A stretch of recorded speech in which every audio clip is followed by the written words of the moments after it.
മറ്റൊരു രാമായണ മാസം കൂടി എത്തുകയായി. ഭക്തിയുടെയും ശുദ്ധിയുടെയും പുണ്യത്തിൻ്റെയും നാളുകളാണ് ഇനി.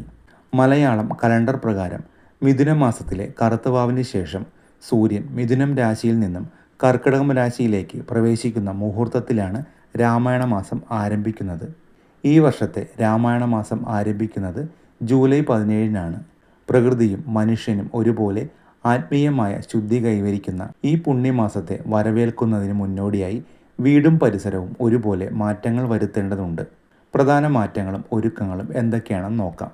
വീടും പരിസരവും ശുദ്ധിയാക്കുക. വീടിൻ്റെ എല്ലാ കോണുകളും വൃത്തിയാക്കണം.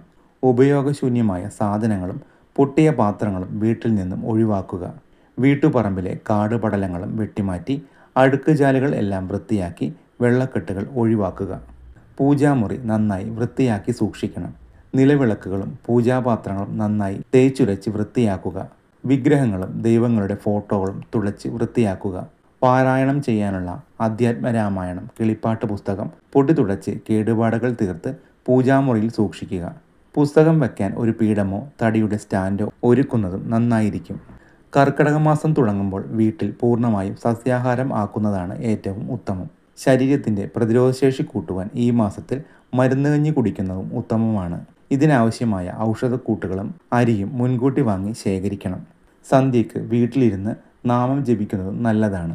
ഈ സമയത്ത് മൊബൈൽ, TV എന്നിവയുടെ ഉപയോഗവും കുറയ്ക്കുക. അതായത് കർക്കിടക മാസത്തെ മനസ്സും ശരീരവും നിങ്ങളുടെ ചുറ്റുപാടും ഒരേപോലെ ശുദ്ധിയാക്കി വയ്ക്കുവാൻ ശ്രദ്ധിക്കുക.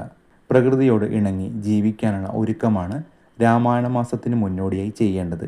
ഇതൊരു പുതിയ തുടക്കമായി കണ്ട് വീട്ടിൽ സന്തോഷവും സമാധാനവും നിറയ്ക്കാൻ ശ്രമിക്കുക.